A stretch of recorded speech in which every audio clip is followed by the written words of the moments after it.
How we doing today, boys and girls? It's your boy Iron Wings 3187 coming at you with another episode of Iron Wings Reviews. Today I'll be discussing my most recent acquisition, something that I actually quite like. This is actually a Stevens Model 8, I believe, let me double check that. 9478, sorry. Unfortunately, this is a old Stevens shotgun from Sears and Roebuck, so the serial numbers, the model numbers, all that different sort of stuff, not exactly the most clear cut. So this could be a 947B or 947A, just kind of depends on how you read it. I've seen these referred to as both online. So with that, let's go ahead and get this review out of the way for you. So, as many of you can see, this is an old Stevens single shot 12 gauge. And for those of you who don't know or don't follow my channel, you'll notice that I own quite a few 12 gauge shotguns. That's because I kind of started shooting with a Marlin Model 60 and a Mossberg 500 12 gauge. And so I've always kind of had this very passionate love for both 22s and 12 gauges, and a weakness for them really, where as soon as I see a unique or cool 12 gauge, I just kind of have to have it. And recently a KSG from Kel-Tec came into my shop that I just missed by an hour or two. And I kind of regret it because I've always liked those since I saw it in John Wick. So anyway, this shotgun is actually one of my newer purchases, or trades I guess you could call it.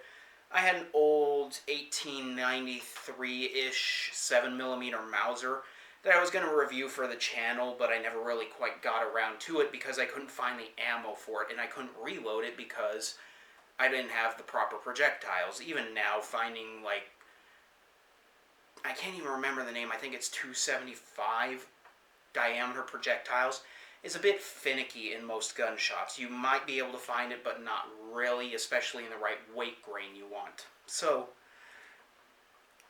after a while, the original guy I got that Spanish Mauser from had made it to be a left-handed target rifle. He had set it in a left-handed stock, customized the trigger a little bit, did some work for it. It could still be shot right-handed, but it had some shavings on the left-hand side of the stock that made it right, or, well, I should say, made it better for a left-handed shooter to actually get their left eye dominance to use. His granddaughter-in-law, something like that, one of my friends' fiancés or girlfriends, wanted to learn how to shoot with her left eye dominant, even though she's right-handed. And that's because she was raised to write with her right hand, but she originally started out as left-handed, whatever it is. I can't remember the specifics behind it, but basically my friend wanted to trade me back for that rifle because at that point I had traded him a Ruger Wrangler for it and spent $50 to put a new bolt, head space it properly, yada yada yada. Basically, I put some work into this rifle to get it to shoot properly without splitting cases or backing out primers, and I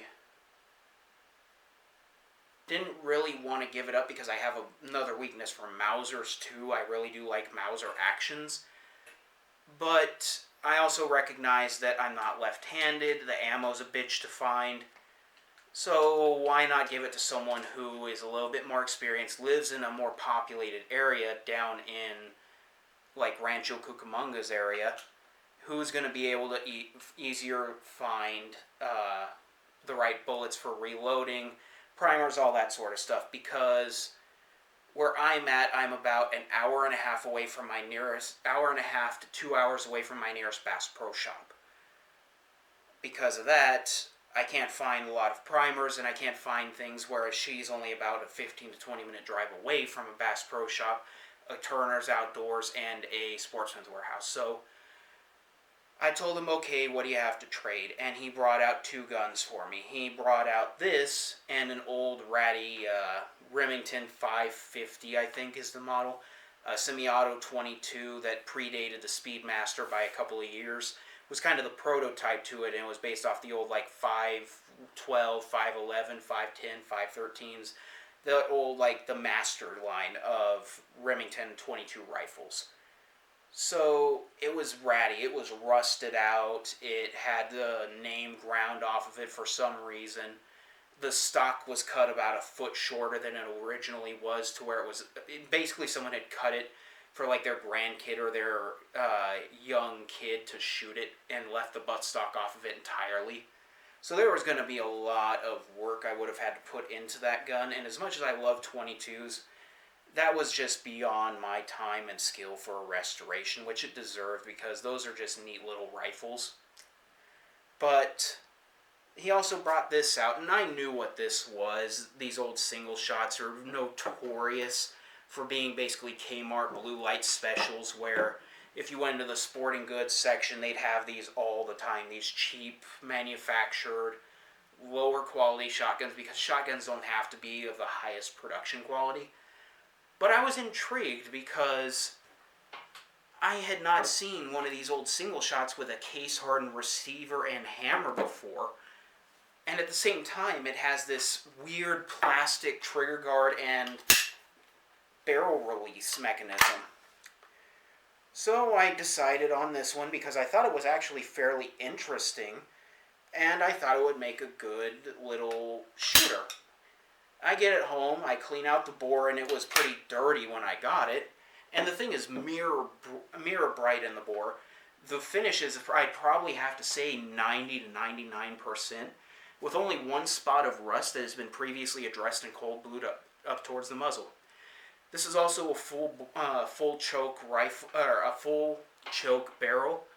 Again, you can't fit a dime down the bore, the muzzle of it, so this is very much, not only that, with the 30-inch long barrel on this sucker, this is very much a hunter's gun. This is something that was used, based on the date of manufacture, this was made somewhere between the 70s and 90s, towards the end of the mail order era, back when Sears could still sell guns in their stores. And it's actually a fairly decent quality shotgun by all accounts I've read. You don't see a lot of reviews on these things. That's kind of one of the downsides of what we have on YouTube now, is because of all the content restrictions and a lot of these older guns kind of being very commonplace and niche. There's not, or commonplace or niche, I should say. So, for example, the Ted Williams line of firearms from Sears Roebuck, the Stevens, all these, they were so commonly bought, there isn't a whole lot of history or information out there on the internet about them. There's, every once in a while you'll run into some obscure video from a channel with like 30 followers talking about something they read or they got told. And unless you go searching around the internet quite a bit, you're not going to find a whole lot of information, because these weren't exactly something that you kept track of. This isn't Granddaddy's Gewehr 98 Mauser that he brought back from World War I, or the Gewehr 98K, the Kar 98K, any of these rifles where there's going to be a lineage line or there's going to be history because they're so prolific. These are very much just your common man's gun, and because of that, there hasn't been a lot of documentation or history behind them. So these are very much something that you would see a middle American farmer, like some guy in Iowa, go out and shoot at crows that are in his field with, or go out and hunt ducks so that he can have a duck dinner. Something like that. This is very much a utilitarian gun, as Iraq Veteran 8888 has said. And I really do think this is probably one of my favorite guns, just because I've always loved single-shot shotguns since I first saw Evil Dead. And it's kind of funny that later on down the road, Ash Williams kind of became more associated with the more traditional sawed-off double-barrel shotgun as we associate with it now in pop culture. When in the first Evil Dead movie, he and Sam Raimi basically went to his local Sears and bought an old Winchester Model 37 single-shot shotgun in 20 gauge because it was on sale and it was cheap. So, yeah, not a whole lot of people associate the single-shot shotgun with that movie franchise, but it's where it got started, and Evil Dead was the original film out of that series I saw, so the single-shot shotgun kind of became this cool thing to me where I always wanted to own one. keep in mind, I own at least pretty much one of every type of shotgun action: single shot, side by side, over under, semi-auto, pump action, pump action.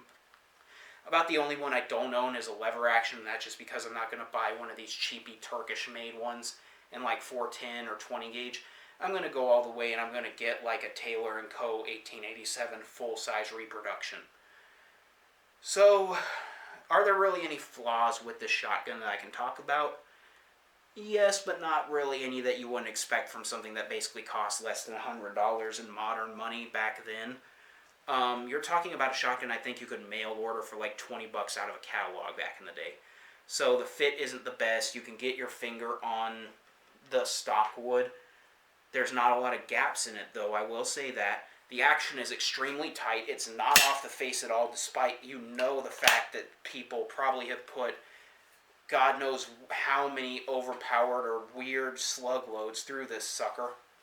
And it's extremely easy to disassemble. There's a single flathead screw under the barrel. You unscrew it, open the barrel after you remove this fore end, and the barrel comes right off.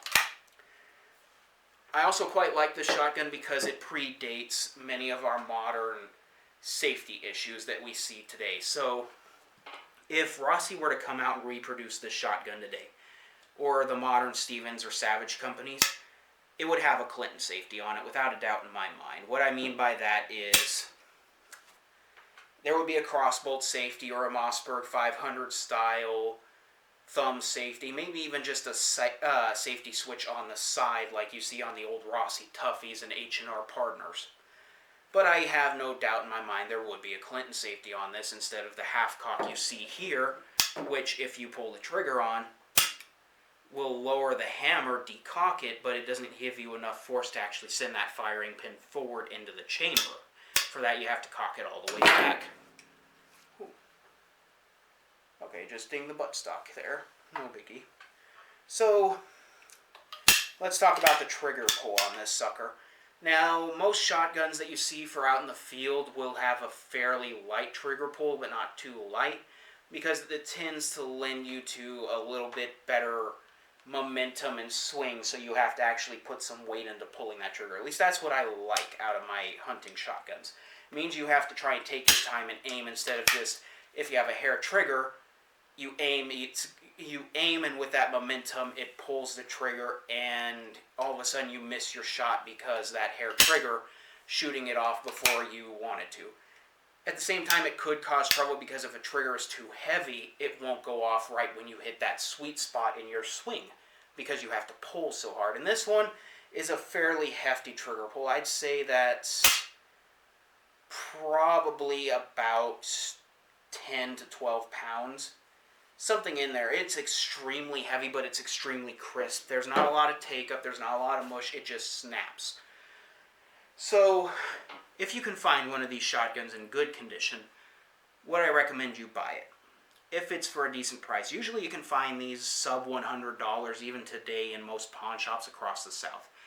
The problem being in the South, they aren't in the best condition because they were either used to death or they got stashed up in Granddaddy's attic or in the back of his garage and got rusted out. So, if you find one in good condition, go ahead and pick it up because you're going to be able to abuse this shotgun and not feel bad about it because it is a Sears special.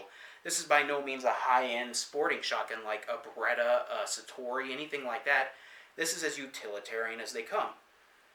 So, go ahead and pick one of these up if you enjoy shotguns, if you enjoy a little bit of history, and if you want something that you can just go out and hunt with.